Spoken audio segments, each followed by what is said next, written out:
இயேசு கிறிஸ்துவின் இனிய நாமத்தில் வாழ்த்துக்கள். மீண்டுமாக துளிர்க்கும் வசனம் நிகழ்ச்சிக்கு உங்களை அன்போடு வரவேற்கிறேன்.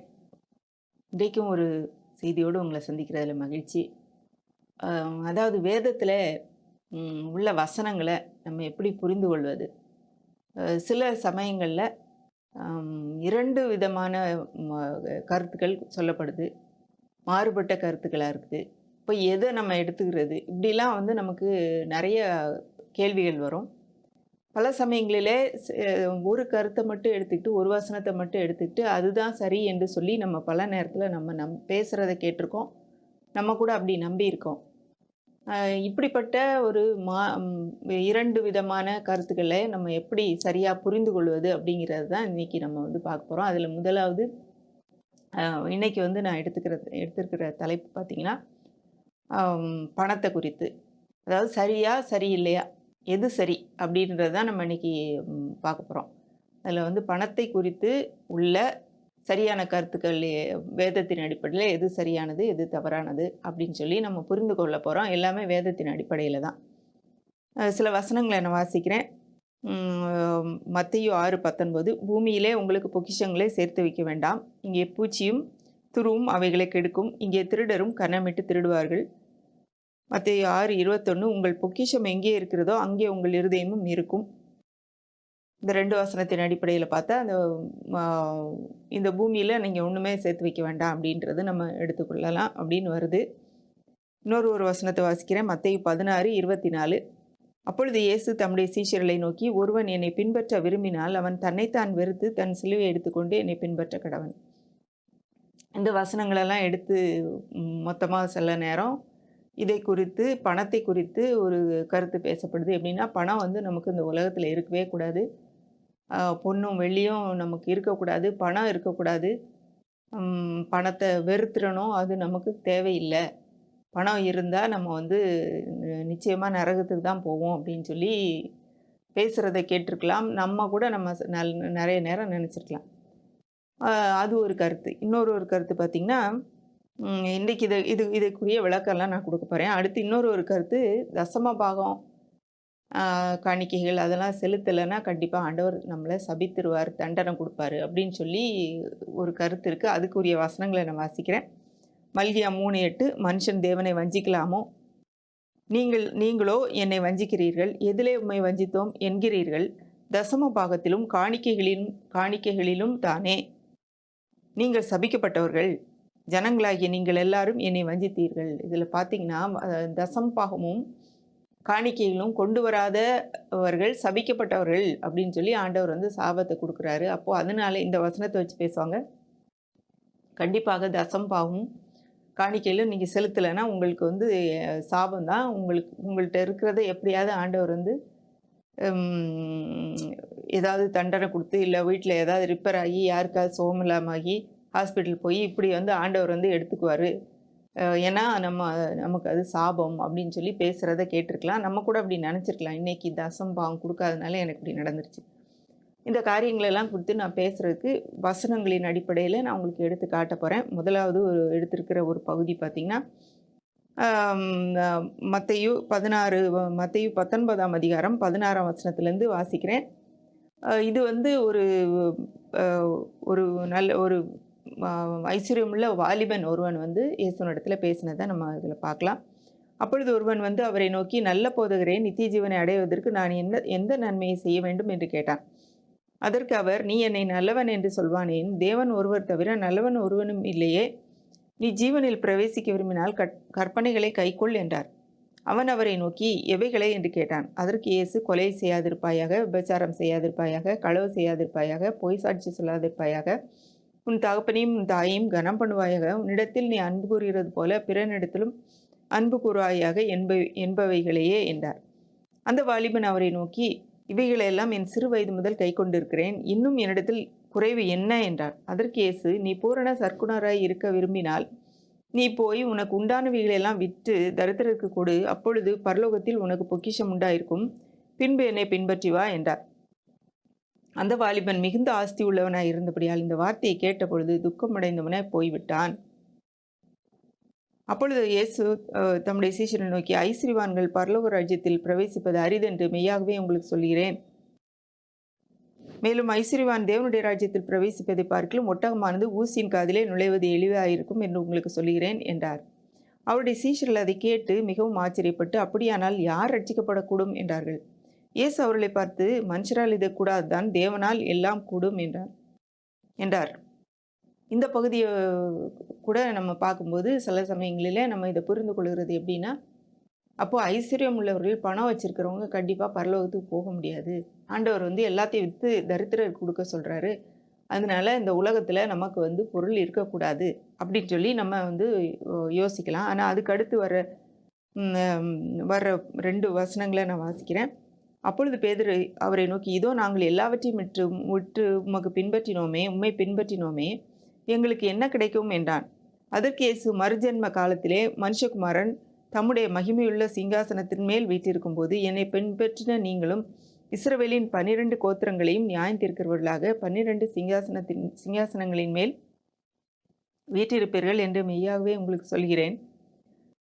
என் நாமத்தின் நிமித்தம் வீட்டையாவது, சகோதரரையாவது, சகோதரிகளையாவது, தகப்பனையாவது, தாயையாவது, மனைவியையாவது, பிள்ளைகளையாவது, நிலங்களையாவது விட்டவன் எவனோ அவன் 100 அடைந்து நித்திய ஜீவனையும் சுதந்திரித்து கொள்வான். இதில் இந்த மத்தேயுல வெறும் 100 போட்டிருக்கு. மார்க்லேயே லூக்காவில் தெரில, எந்த ஒரு சுவிசேஷத்துலன்னு எனக்கு கிளியராக தெரில. அதில் இம்மையிலே அப்படின்னு வரும். இப்போது உங்களுக்கு நீங்கள் இப்போ எனக்காக நீங்கள் இதெல்லாம் விட்டீங்கன்னா இம்மையிலே கூட நீங்கள் 100 நீங்கள் துன்பங்களோட கூட 100 பெறுவீங்க அப்படின்னு சொல்லி ஒரு வாக்குத்தத்தம் ஆண்டவர் கொடுக்குறாரு. அதை நம்ம விட்டுறோம். இந்த வாலிபனுக்கு ஏன் ஆண்டவர் அப்படி சொன்னார்னா, அவனுடைய எண்ணமெல்லாம் அந்த பணத்தின் மேல் இருந்தது. இது தொடர்ந்து நான் சில காரியங்களை காட்டும்போது உங்களுக்கு புரியும். ஏன்னா ஐஸ்வர்யவான் பரலோகத்தில் பிரவேசிப்பது எவ்வளவு அரிதாக இருக்கிறதுன்னு ஆண்டவர் சொல்கிறாருன்னா, ஐஸ்வர்யத்தின் மேல் நம்பிக்கை வைக்கிறவங்க, அந்த பொருளின் மேல் நம்பிக்கை வைக்கிறவங்க, அவனுக்கு அதுதான் பெருசாக இருந்தது. தேவனை பின்பற்றுகிறது பின்னாடி இருந்தது. அதனால தான் அவனை ஆண்டவர் அப்படி சொல்கிறாரு. 2வது இன்னொரு பகுதியை நான் வாசிக்கிறேன். லூக்கா 12ஆம் அதிகாரம் 15ஆம் வசனம். இதுலையுமே அவர் அவர்களை நோக்கி, பொருளாசை குறித்து எச்சரிக்கையாயிருங்கள், ஏனெனில் ஒருவனுக்கு எவ்வளவு திரளான ஆஸ்தி இருந்தாலும் அது அவனுக்கு ஜீவன் அல்ல என்றார். இதில் முதல் பகுதியில் பார்க்குறோம், ஐஸ்வர்யவான் பரலோகத்துக்கு போவது எவ்வளவு அரிது, அப்படி பரலோக ராஜ்யத்தில் பிரவேசிப்பது எவ்வளோ அரிது அப்படின்னு சொல்லி அந்த கருத்தை சொல்கிறாரு.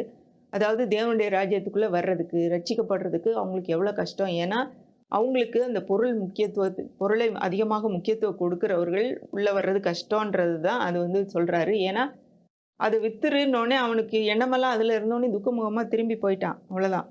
ஆனால் இதில் என்ன சொல்கிறார், பொருளாசை குறித்து எச்சரிக்கையாயிருங்கள், ஏனெனில் எவ்வளவு திரளான ஆஸ்தி இருந்தாலும் அது அவனுக்கு ஜீவன் கிடையாது.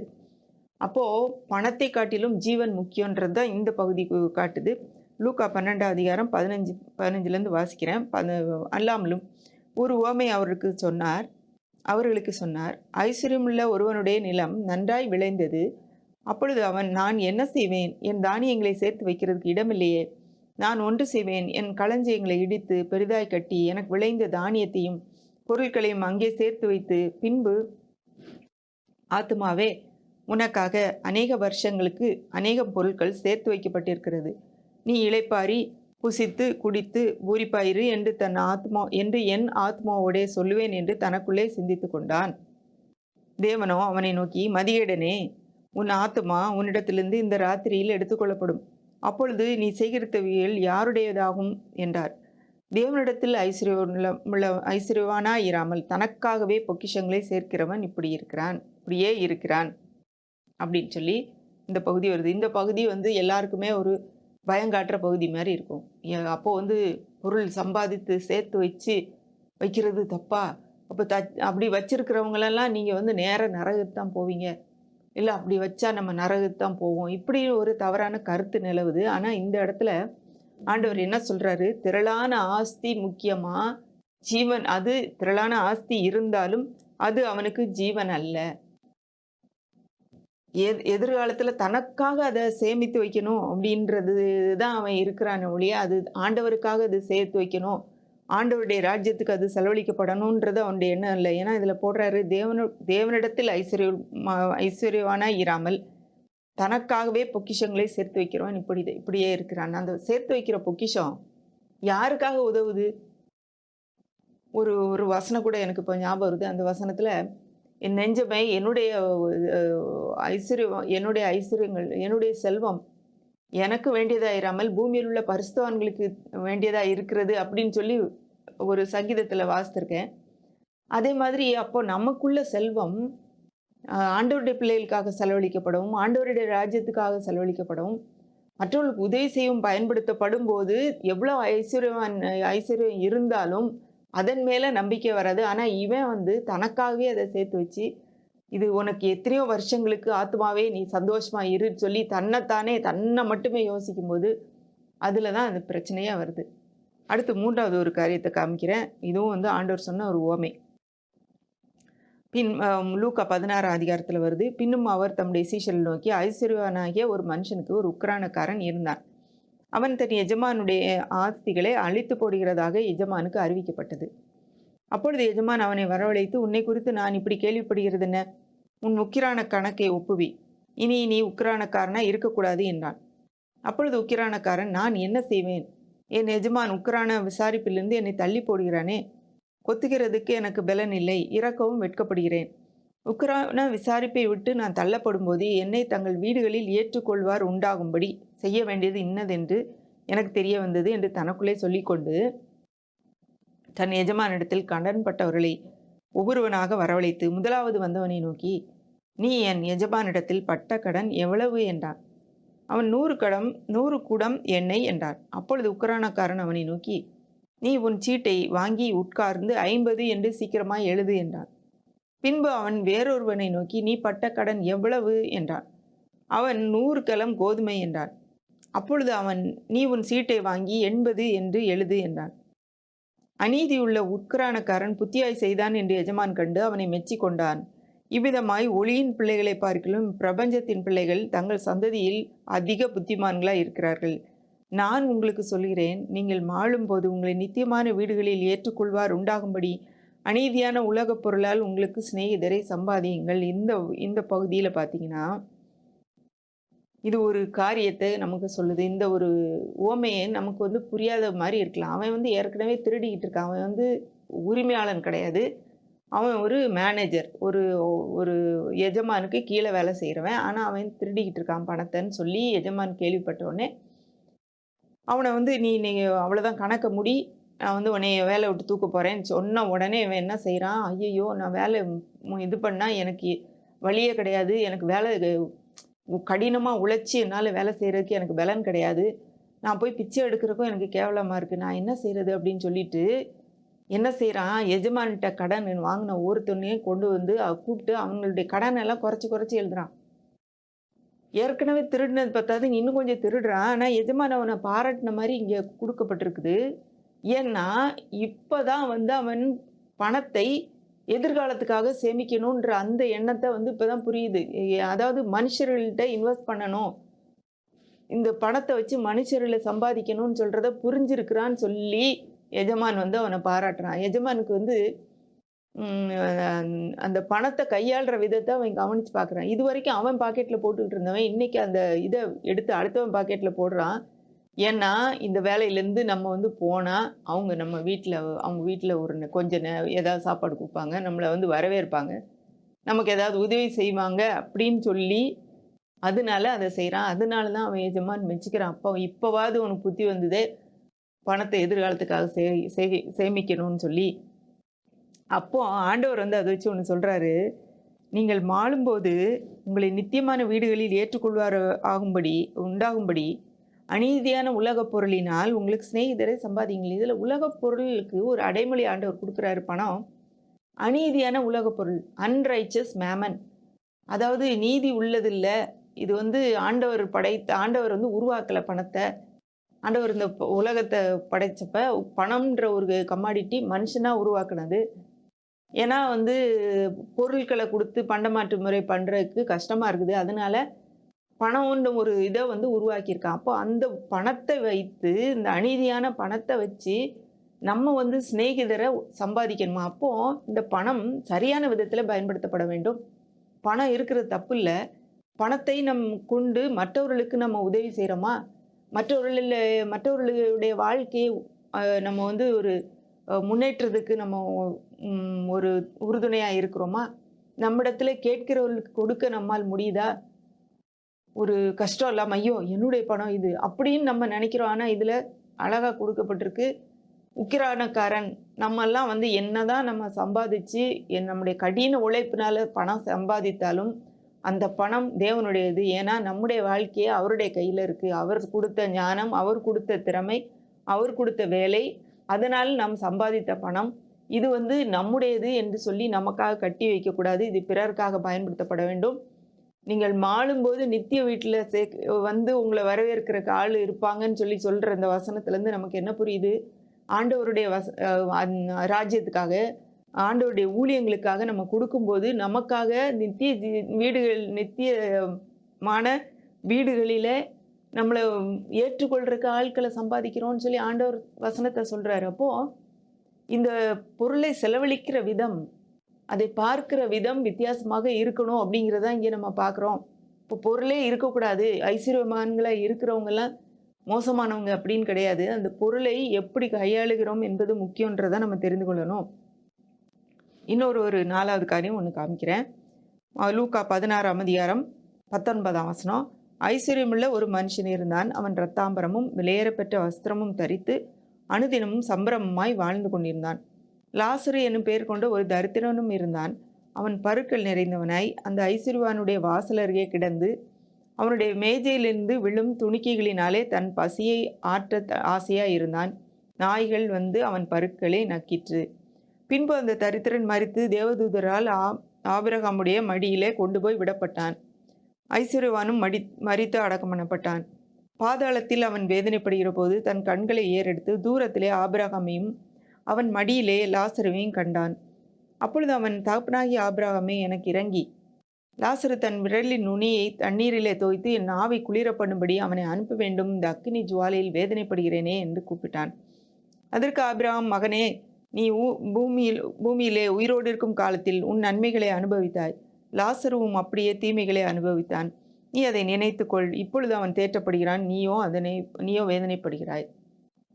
இந்த பகுதியை வச்சு நம்ம ஒரு தவறான கன்க்ளூஷனுக்கு வர முடியும். எப்படின்னா, ஐஸ்வர்யவான் எல்லாரும், பணம் வச்சிருக்கிறவங்க எல்லாரும் கண்டிப்பாக வந்து நல்லா வாழ்கிறவங்க எல்லாரும் கண்டிப்பாக நரகத்துக்கு தான் போவாங்க. அதே நேரம் தரித்திரத்தில் ஒன்றும் இல்லாமல் ஒரு வேதனையில் வருத்தத்தில் வாழ்கிற எல்லாரும் நேராக நரகத்துக்கு போவாங்க அப்படின்னு சொல்லி நம்ம இங்கே நினச்சிக்கலாம். ஆனால் இதில் என்னன்னு பார்த்தீங்கன்னா, அந்த ஐஸ்வர்யவானும் லாசரும் 2 பேருமே இதில் வந்து இஸ்ரவேலராக தான் இருக்கணும்னு நான் நினைக்கிறேன். ஏன்னா இதில் வந்து அவனுக்கு வந்து ஆபிரகாம் யாருன்னு சொல்லி தெரியுது. ஐஸ்வர்யவான் தகப்பனாகி ஆபிரகாமே அப்படின்னு கூப்பிட்றான். அப்போ வந்து அவனும் இஸ்ரவேல் வழியில் வந்தவன் தான், யூதனாக தான் இருக்கணும். அந்த இஸ்ரவேலர்களுக்கு கட்டளை கொடுக்கப்பட்ட போது அவங்க என்ன, ஏழை எளியவர்களுக்கு திக்கற்றவர்களுக்கு உதவி செய்யணும். இந்த மாதிரி தரித்திரர்கள், உங்கள் வாசலில் இருக்கிற அந்நியர்கள் எல்லாருக்கும் நீங்கள் உதவி செய்யணும்னு சொல்லி வந்து இருக்குது. அப்போ வந்து இவ்வளவு பணம் இருந்தும் இவ்வளவு சம்பிரமாய் அனுதினமும் சம்பிரமாய் வாழ்ந்தான் அப்படின்னு சொல்லி இருக்குது. ஆனால் அவன் வாசலில் கிடந்த அவன் மேஜையிலிருந்து கீழே விழுகிற சின்ன சின்ன துணிக்கைகள்னாலே தன்னுடைய பசியை ஆற்ற ஆசையாக இருந்தான். அது கூட அவனுக்கு கொடுக்கப்படல. இவன் நினச்சா அவனுக்கு சாப்பாடு தினந்தோறும் கொடுத்துருக்கலாம். இப்படி அவனுடைய பணத்தை அவன் சரியாக செலவழிக்கலை. அடுத்தவங்களுக்கு உதவி செய்யக்கூட பயன்படுத்தலை. ஒரு கண்ணு முன்னாடி இருக்கிற ஒரு அவனும் யூதன் தான், அவனும் ஆபிரகாமின் பிள்ளை தான். ஏன்னா ஆபிரகாமின் மடியில் இருக்கிறான்னு சொல்லி பார்க்குறோம் இதில். அப்போது அவங்களுக்கு கூட இருக்கிற ஒரு அயலானுக்கு உதவி செய்யணும். அவன் இப்படி கஷ்டப்படுறானே, அவனுக்கு நம்ம கண்ணு முன்னாடி இருக்கும்போது அவனுக்கு நம்ம உதவி செய்யணுன்ற எண்ணம் இல்லாமல் சுயநலத்தோட அந்த பணத்தை பயன்படுத்தினது தான் அவனுடைய தவறு அப்படின்னு நான் நினைக்கிறேன். அப்போது அந்த பணம் ஏழைகளுக்கும் மற்றவர்களுக்கும் உதவி செய்வதற்கு பயன்படுத்தப்பட வேண்டும். இந்த பணம் நம்மளுடைய பணம் இல்லை, தேவனுடைய பணம் என்கிற எண்ணம். இன்னொன்று, அது மற்றவர்களுக்காகவும் கொடுக்கப்பட வேண்டும். அவர்களுடைய வாழ்க்கையை உயர்த்துவதற்கு, அவர்கள் நன்றாய் இருப்பதற்கும் அதை பயன்படுத்த வேண்டும் என்ற எண்ணம் நமக்கு வேணும். இப்படி வந்து ஒரு அம் இந்த சுயநலமான எண்ணம் வரும்போது தான் இந்த மாரி காரியங்கள் அ அப்படின்ற இத தான் இந்த பகுதி கொடுக்குதுன்னு நான் நெனைக்கிறேன். இந்த விளக்கம். அடுத்து இன்னொரு ஒரு பகுதி பார்த்தீங்கன்னா, அ அதாவது லூக்கா 19ஆம் அதிகாரம் 8ஆம் வசனத்தில சகேயை பத்தி வருது. 19ஆம் அதிகாரம் இறுதி வந்து கொஞ்சம் முன்னாடியிலேருந்து பார்த்தீங்கன்னா, ஆண்டவர் வந்து எரிகோவுக்கு போறாரு. எரிகோவுக்கு போற வழியில ஒரு ஆயக்காரன். ஆயக்காரன்னா வந்து இஸ்ரவேலர்லே வந்து அவன வந்து ஆயக்காரரும், பாவிகளும்னா வந்து 2 பேரும் வந்து தள்ளி வைக்கப்பட்டவர்கள், ஒதுக்கப்பட்டவர்கள். ஆயக்காரன் வந்து ஒரு பணக்காரன், நல்ல பணக்காரன். ஆனா, அவன் வந்து எப்படி அந்த பணத்த சம்பாதிக்கிறான்னா, இஸ்ரவேலர்கள்ட்ட வரி வசூலித்து ரோமர்களுக்கு குடுக்குற வேலை அவனுடைய வேலை. ஆனா, அவன் வந்து வரி வசூலிக்கிறது அவங்க சொன்ன எவ்வளோ அளவு சொல்லியிருக்கிறாங்களோ, அந்த அளவு மட்டுமல்லாமல் அதிகமாக வரி வசூலிப்பான். அவன் வரிய எக்ஸ்ட்ரா வாங்கி அத தான் பாக்கெட்ல வச்சுக்கிறதுனால, இவங்க வந்து ஆயக்காரர் நல்ல பணக்காரங்களா இருப்பாங்க. அதே நேரம் இஸ்ரவேல் மக்கள் மற்றவங்க அந்த நாட்டு மக்கள் எல்லாம் இவங்கள வெறுப்பாங்க. ஏன்னா, இவங்க வந்து மோசமானவங்க. ரோமர்களோட சேர்ந்துட்டு நமக்கு எதிரா செயல்படுறாங்க. அதனால பாவிகளும் இவர்களும் ஒரே கேட்டகரியில தான் வச்சுப்பாங்க. எப்பயுமே வேதத்துல வாசிக்கும்போது, ஆயக்காரரும் பாவிகளும், மாயக்காரரும் பாவிகளும் வர்றதுக்கு ரீசன் இதுதான். இதுல ஆயக்காரன் ஒரு சகையுன்றவன் ஒரு ஆண்டவர பார்க்கணும்னு அவனுக்கு ஆசை. அவன் வந்து ரொம்ப குள்ளமான மனுஷன்றதுனால, ஆண்டவர் இந்த வழியா வர்றாருன்னு தெரிஞ்சவுடனே அவருக்கு முன்னாடி ஓடி போயி, அவர் வர்ற வழியில இருக்கிற ஒரு காட்டத்தி மரத்துல ஏறி உட்கார்ந்து பார்த்துக்கிட்டு இருக்கான் அவர் வர்றத. இயேசு கரெக்ட்டா அந்த இடத்துல வந்து நின்னு மேல பார்த்து, "சகேவே கீழ இறங்கி வா. உன்னுடைய வீட்டுக்கு நான் வரணும்." அப்படின்னு சொல்லி சொல்றான். அவன் வந்து கீழ இறங்கி சந்தோஷமா கூட்டிட்டு போறான். எல்லாரும் இவன் வந்து இவர் வந்து பாவியான ஒரு மனுஷனுடைய வீட்டுக்கு போறாரு, சாப்பிட போறாருன்னு சொல்லி அவனுக்கு எல்லாரும் முறுமுறுக்க ஆரம்பிக்கிறாங்க. அப்போ அவன் சொல்ற காரியத்த அன்னைக்கு வாசிக்கிறோம். சகேயு நின்று கர்த்தரை நோக்கி, "ஆண்டவரே, என் ஆஸ்திகளில் பாதியை ஏழைகளுக்கு கொடுக்கிறேன். நான் ஒருவனிடத்தில் எதையாகிலும் அநியாயமாய் வாங்கினதுண்டானால் நாலத்தனையாய் திரும்ப செலுத்துகிறேன்" என்றான். இயேசு அவனை நோக்கி, "இன்றைக்கு இந்த வீட்டுக்கு இரட்சிப்பு வந்தது. இவனும் ஆபிரகாமுக்கு குமாரனாய் இருக்கிறாரே. இழந்து போனதை தேடவும் ரட்சிக்கவுமே மனுஷகுமாரன் வந்திருக்கிறார் என்றார். இதுல பார்த்தீங்கன்னா, இதுல நம்ம நல்லாவே பார்க்குறோம். இவனும் பணக்காரன் தான். ஏற்கனவே நான் ஒரு வந்த பணக்கார வாலிபனை இவனையும் மனசுல வச்சுக்கோங்க. ஆண்டவர் வந்து அவன வந்து பணக்கார வாலிபனை நீ வந்து எல்லாத்தையும் வித்து தரித்திரருக்கு குடு அப்படின்னு சொல்றாரு. ஆனா இவன சொல்லல. அவன் அப்படி சொன்ன உடனே அவன் வந்து துக்கமுகமா போயிட்டான். இவன்ட்ட வந்து இவன் வீட்டுக்கு வர்றேன்னு சொல்லி சொன்ன உடனே வீட்டுக்கு கூட்டிட்டு போன்னு இயேசுவானவர் வீட்டுக்கு வந்த உடனே இவனா சொல்றான், "ஆண்டவரே, என்னுடைய ஆஸ்தி நான் சம்பாதிச்சு வச்சிருக்கிற எல்லாத்துலயும் பாதிய நான் ஏழைகளுக்கு குடுத்துடுறேன். ஒண்ணுமில்லாதவங்களுக்கு நான் குடுத்துடுறேன். யார்ட்டயாவது அநியாயமா நான் வாங்கியிருக்கேன்னா 4 மடங்கு நான் உங்களுக்கு குடுக்குறேன்" அப்படிங்கிறான். அவர் சொல்லவே இல்ல. அவர் வீட்டுக்கு வந்த உடனே, அவர பார்த்த உடனே அவனாவே அவனுடைய மனது மாறுது. இந்த பணம் எனக்கு பெருசு கிடையாது. தன்னுடைய வாழ்க்கை மாற்றம் தான் முக்கியம். இந்த பணத்த நான் ஏழைகளுக்கு நான் குடுக்குறதுக்கு நான் சம்பாதித்து வைத்திருக்கிற பணத்த நான் ஏழைகளுக்கு செலவழிப்பேன். 1 மடங்கு வாங்கினேன்னா 4 மடங்கு திரும்பி குடுப்பேன். அப்போ இவனுடைய பிரையாரிட்டி மாறிடுச்சு. இவன் எதுக்கு முக்கியத்துவம் குடுக்குறான்றது மாறிடுச்சு. மாறுனதுனால பணத்தை விட தேவன் முக்கியம், ரட்சிப்பு முக்கியம் அப்படின்னு சொல்லி அவன் அவன் வந்து புரிந்து கொண்டதுனால ஆண்டவர் சொல்றாரு, "இன்றைக்கு இந்த வீட்டுக்கு ரட்சிப்பு வந்தது" அப்படிங்கிறாரு. இவன வந்து போய் வித்து தரித்திரர் குடுன்னு சொல்லல. இப்போ இதிலிருந்து நமக்கு தெரிஞ்சிருக்கும், நம்ம இந்த இதுவரைக்கும் பார்த்ததுலேருந்து, பணம்ன்றது எப்படி கையாளப்பட வேண்டும் என்கிறத தான் ஆண்டவர் பார்க்கிறார் ஒழிய, நம்முடைய ஹார்ட் ஆட்டிட்யூட், இந்த பணத்தை குறித்த நம்முடைய இருதயத்தின் ஒரு நோக்கம் எப்படி இருக்கு அப்படிங்கிறத தான் அவர் பார்க்கிறாரு. ஏன்னா ஆண்டவர் ஆதியிலே இந்த உலகத்த படைச்சப்ப, பொன்னும் வெள்ளியும் எல்லாம் வச்சு தான் படைச்சிருக்கிறாரு. இந்த ஆதியாகமம் 2 அதிகாரம் 12ஆம் வசனத்த வாசிக்கிறேன். அந்த படைத்தபோது அந்த இடத்துல, அந்த தேசத்தின் பொன் நல்லது, அவ்விடத்தில் பிதோலாகும் கோமேதக கல்லும் உண்டு. இது வந்து ஆதியாகமத்துல இந்த ஏதேன் தோட்டத்த இத விவரிக்கும்போது, பொன் நல்லதா இருந்துச்சு அங்க. கோமேதக கல்லு, இன்னொரு ஒரு கல்லு, அதெல்லாம் வந்து ப்ரெஷியஸ் ஸ்டோன்ஸ் எல்லாம் அங்க இருந்தது. வெளியேறப்பட்ட கற்கள்லாம் இருந்தது அப்படின்னு சொல்லி போட்டிருக்காரு. அப்ப ஆண்டவர் தான் பொன்னையும், வெள்ளியையும் இதெல்லாம் படைத்திருக்கிறாரு. ஆபிரகாம் பத்தி பார்க்குறோம்.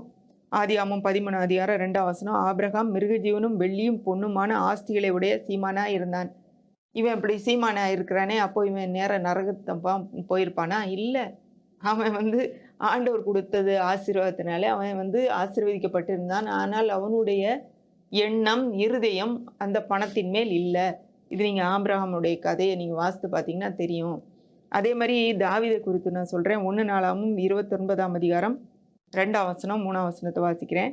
நான் என்னாலே இயன்ற மட்டும் என் தேவனுடைய ஆலயத்துக்கென்று பொன் வேலைக்கு பொன்னையும், வெள்ளி வேலைக்கு வெள்ளியையும், வெண்கல வேலைக்கு வெண்கலத்தையும், இரும்பு வேலைக்கு இரும்பையும், மர வேலைக்கு மரத்தையும், பதிக்கப்படத்தக்க காந்தியுள்ள கற்களையும், பலவர்ண கற்களையும், விலையேறப்பெற்ற சகலவித ரத்தினங்களையும், வெண்கற்பாறை பாலங்களையும், கோமேதகம் முதலிய கற்களையும் ஏராளமாய் சபதரித்தேன். இன்னும் என் தேவனுடைய ஆலயத்தின் மேல் நான் வைத்திருக்கிற வாஞ்சையினால் பரிசுத்த ஆலயத்துக்காக நான் சபதரித்த அனைத்தையும் தவிர எனக்கு சொந்தமான பொன்னையும் வெள்ளியையும் என் தேவனுடைய ஆலயத்துக்கு கொடுக்கிறேன். இது தாவீது சொல்றது. இது எத்தனையோ கோடிக்கணக்கான மதிப்புள்ளது. இந்த காலத்து மதிப்புப்படி பார்த்தா எத்தனையோ மில்லியன் கணக்கா மதிப்புன்னு சொல்றாங்க. இவன் வெறும் ஆடு மேய்க்கிறவன் தான். ஆண்டவர் அவனை உயர்த்தி அவனை பெரிய வெள்ளியும் பொன்னும் அவனுக்கு வந்த உடனே இதெல்லாம் எனக்கு, இது என்னோடது அப்படின்னு சொல்லி வைக்காம ஆண்டவருக்காக எல்லாத்தையும் சம்பாதித்து வைக்கிறான். ஒரு இது கட்டுறதுக்காக, ஒரு பெரிய ஆலயம் கட்டுறதுக்காக, அவருக்காக விலை உயர்ந்த பொருட்களெல்லாம் சேர்த்து வைக்கிறான். சேர்த்து வைக்கிறது மட்டும் இல்லை, அவன்கிட்ட இருந்ததையும் சேர்த்து கொடுக்குறான். அப்போ இப்படிப்பட்ட எண்ணமுடையவர்கள்ட்ட கண்டிப்பாக பணம் சேரும். அது அப்படிப்பட்டவர்கள்ட்ட பணம் இருப்பதை பற்றி ஆண்டவர் பிரச்சனையாக சொல்லவே இல்லை. அந்த பணத்தை பிடிச்சு வச்சுக்கிட்டு இருக்கவங்கள தான் சொல்கிறாரு. ஏன்னா இந்த 1 தீமோத்தேயு 6:10 வாசிக்கிறேன். 10, 17, 18. பண ஆசை எல்லா தீமைக்கும் வேறாயிருக்கிறது. சிலர் அதை இச்சித்து விசுவாசத்தை விட்டு வழுவி அநேக வேதனைகளினாலே தங்களை குத்தி கொண்டு இருக்கிறார்கள். இதில் பார்த்தீங்கன்னா பணம் எல்லா தீமைக்கு வேறு கிடையாது. பண ஆசை, பொருள் ஆசை அப்படின்னு சொல்லி இதுக்கு முன்னாடி ஒரு இதில் கூட பார்த்தோம்.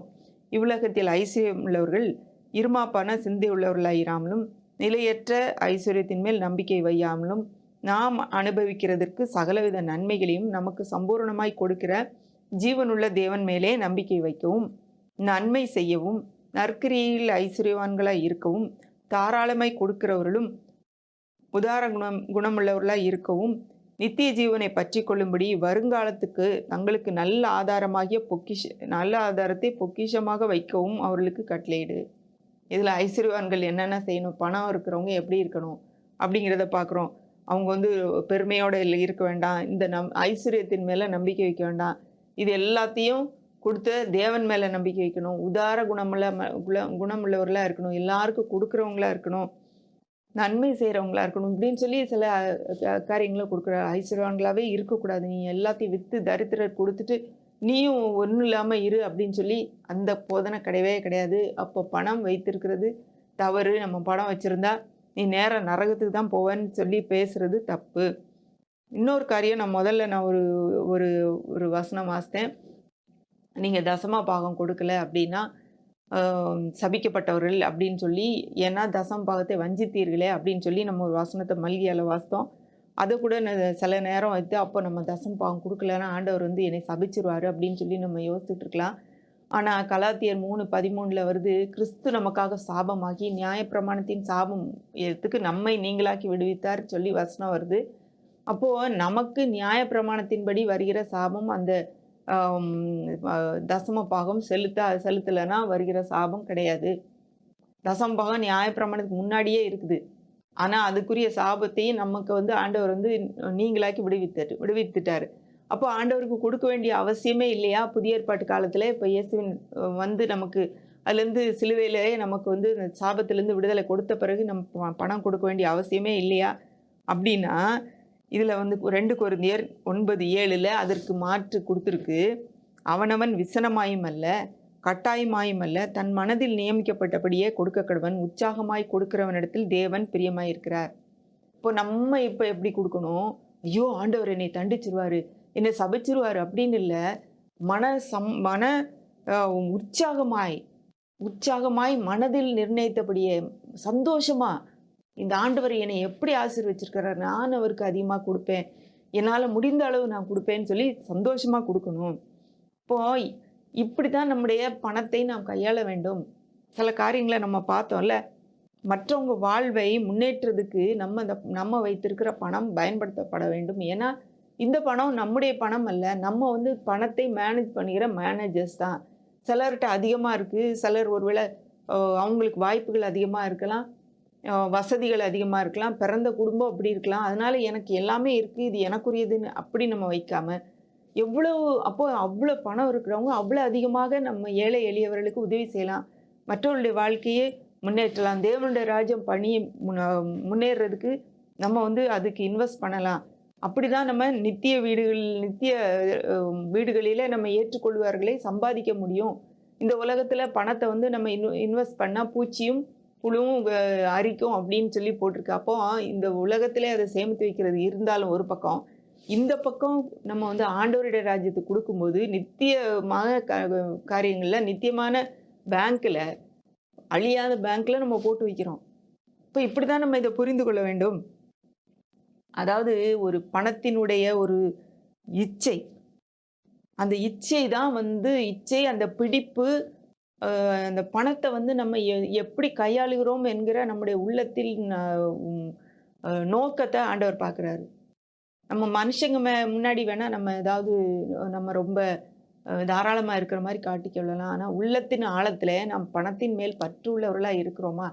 இது எனக்கு எனக்கு எனக்குன்னு வச்சுக்கிட்டு இருக்கிறோமா? எப்படி அந்த அவன் வந்து அநேக ஆண்டுகளுக்கு உனக்கு எல்லாம் இருக்கு அப்படின்னு சொல்லி கட்டி வச்சுக்கிட்டு இருந்தானே, அப்படிப்பட்டவனை தான் ஆண்டவர் வந்து சொல்றாரு. அதே நேரம் சகேவு அவர் சொல்லலை, போய் எல்லாத்தையும் விற்று தரித்திரர் கொடுன்னு சொல்லலை. ஆனால் அவனவே சொல்லிட்டான், எனக்கு வந்து இது மேலே பற்று இல்லை ஆண்டவரே, நீங்கள் வந்துட்டீங்க, உங்களுடைய ரட்சிப்பு வந்துருச்சு, எனக்கு அது போதும், அதனால் நான் இதெல்லாத்தையும் கொடுக்குறேன் அப்படின்னு சொல்லி அவனாகவே சொல்கிறான். அப்படிப்பட்ட அந்த பணத்தை வந்து நம்ம லூஸாக பிடிக்கும்போது ஆண்டவர் வந்து நமக்கு நமக்கு வந்து தாராளமாக கொடுத்துக்கிட்டே இருப்பார். அதாவது நம்ம மூலமாக அது போகும்னு தெரிஞ்சுதுன்னா கண்டிப்பாக நமக்கு ஆண்டவர் வந்து எந்த வழியிலாவது கண்டிப்பாக கொடுப்பாரு. மணியை குறித்து நம்முடைய மனப்பாங்கு ரொம்ப முக்கியம். அவர் attitude towards money is very important.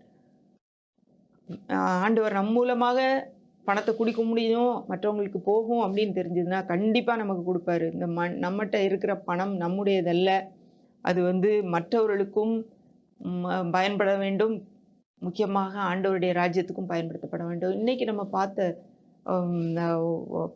இது அதாவது செய்தியில் பணத்தை குறித்து, பணம் வச்சிருப்பது தப்பா ரைட்டா, பணக்காரங்களாக இருக்கிறது தப்பா, ஏழையாக இருக்கிறது இதான் சரியா, இப்படிலாம். ஏன்னா சில வசனங்களை வைத்து நம்ம இப்போ சில பிரசங்கங்களை கேள்விப்பட்டிருப்போம், சில செய்திகளை கேள்விப்பட்டிருப்போம், இல்லை சில காரியங்களை வைத்து நம்மளே பயந்துட்டு இருப்போம். அதை தான் இன்னைக்கு நான் உங்களுக்கு விளக்கி காட்டியிருக்கிறேன். பண ஆசை எல்லா தீமைக்கு வேறாக இருக்கிறது. பணம் வச்சிருக்கிறது தப்பு இல்லை, அதன் மேல் நம்முடைய நாட்டம் எப்படி இருக்குது. இந்த அநீதியுள்ள உக்ரானக்காரனை குறித்தே அவன் எஜமான் மெச்சுக்கிட்டான். ஏன்னா அவன் வந்து எதிர்காலத்துக்கு மனுஷர்கிட்ட கொடுத்தோம்னா அவங்க மூலமாக நமக்கு வரும்னு நினச்சான். அதே போல தான் நம்மளும் வந்து மனுஷருடைய வாழ்க்கையிலே அந்த இன்வெஸ்ட் பண்ணுறதுக்கு நம்ம ரெடியாக இருக்கணும், நம்மள்கிட்ட இருக்கிற பணத்தை. அதே போல் சகவே போல் எல்லாருக்கும் கொடுக்குறதுக்கு ரெடியாக இருக்கணும் அப்படின்னு சொல்லி பார்த்தோம். ஏன்னா ஆண்டவர் அப்படிப்பட்ட ஒரு இருதயம் உள்ளவர்களை ஆசீர்வதிப்பதற்கு எப்போவுமே ரெடியாக இருக்கிறாரு. அவங்க கொடுக்க கொடு உனக்கு கொடுக்கப்படும்ன மாதிரி திரும்ப திரும்ப அமுக்கி குலுக்கி சரிந்து விழும்படி மனுஷர் உங்கள் மடியிலே போடுவார்கள்னு சொல்லி நம்ம வசனத்தை பார்க்குறோம். அதனால் இன்னைக்கு ஆண்டவர் வந்து பணத்தை குறித்த ஒரு தெளிவை நமக்கு கொடுத்துருப்பாருன்னு நம்புகிறேன். தொடர்ந்து இப்படிப்பட்ட ஒரு சரியான ஒரு புரிதலுக்குரிய சில கருத்துக்களை, செய்திகளை நான் உங்களோட பகிர்ந்து கொள்வேன். இப்படி வந்து 2 விதமான கருத்துக்கள் இருக்கும்போது நம்ம எப்படி அந்த சரியான கருத்தை கண்டுபிடிப்பது வேதத்தின் அடிப்படையில்ன்ற செய்திகளை தொடர்ந்து உங்களோட பகிர்ந்து கொள்வேன். கர்த்தர் உங்களை ஆசீர்வதிப்பாராக. அப்படியே நம்ம ஜெபிக்கலாம். அன்புள்ள ஆண்டவரே, இந்த அருமையான நேரத்துக்காக நன்றியோடு மை துதிக்கிறோம், மை ஸ்தோத்திரிக்கிறோம். அப்பா ஆண்டவரே, இந்த நேரத்தில் கூட நீர் பணத்தை குறித்து எங்களுக்கு நீர் கொடுத்த தெளிவுக்காக நன்றி. தேவனே, பண ஆசை எல்லா தீமைக்கும் வேறாக இருக்கிறது. ஆனால் பணம் வைத்திருக்கிறத குறித்து நீங்கள் ஆண்டவரே நீங்கள் தப்பாக சொல்லலை. ஆண்டவரே, நீர் நாங்கள் ஐஸ்வர்யவான்களை ஆகும்படி எங்கள் நிமித்தம் நீர் தரித்திரர் ஆனீர். அதற்காக நன்றி சுவாமி. அதை நாங்கள் இந்த நேரத்தில் அறிக்கை இடுகிறோம். ஆண்டவரே, நாங்கள் அந்த பணத்தின் மேல் பற்று இல்லாமல் ஆண்டவரே இது உம்முடைய பணம், நாங்கள் அதை சரியாய் செலவழிப்பதற்கு கர்த்தாவே எங்களை நாங்கள் ஆண்டவரே இந்த நேரத்தில் அர்ப்பணிக்கிறோம். இந்த அநீதி உள்ள உலக பொருளை வச்சு ஆண்டவரே நாங்கள் சிநேகிதர்களை சம்பாதிக்கிறதுக்கு நீர் எங்களுக்கு பலன் தாங்க. என்னை பார்த்து கொண்டு இருக்கிற ஒவ்வொருவருக்கும் கர்த்தாவே தேவனே இந்த விஷயத்திலே நீர் ஒரு தெளிவை தந்திருப்பீர். ஆண்டவரே அந்த தந்த தெளிவை அவர்கள் பயன்படுத்தி அநேகருக்கு ஆண்டவரே உதவி செய்யவும், உடைய ராஜ்யத்தை கட்ட ஆண்டவரை கைகளை திறக்கவும் நீர் உதவி செய்யுங்க. ஆண்டவரே இந்த நேரத்தில் கடன் பிரச்சனையில மாட்டி ஆண்டவரே கஷ்டத்திலும் வருத்தத்திலும் இருக்கிறவர்களை நான் அவர்களுக்காக ஜெபிக்கிறேன். ஆண்டவரே நீர் அவர்களை விடுதலையாக்கும்படி ஜெபிக்கிறேன்ப்பா. பிரச்சனைகளிலிருந்து கர்த்தாவே அவர்கள் ஆண்டவரே ஒரு அற்புதமாக கர்த்தாவே வெளிவர நீங்க உதவி செய்யும்படி ஜெபிக்கிறோம். விடுதலையும் உடைய ஆசீர்வாதத்தை நான் அவர்களுக்கு பேசுகிறேன். தொடர்ந்து வாழ்க்கையை அவர்களுக்கு ஆசீர்வதிக்கப்பட்டதா இருக்கும்படி ஜெபிக்கிறேன். தொடர்ந்து உடைய கிருபை எங்களை தாங்கட்டும், வழி நடத்தும். இயேசுவின் மூலம் தாழ்மை கேட்கிறோம் பிதாவே, ஆமென்.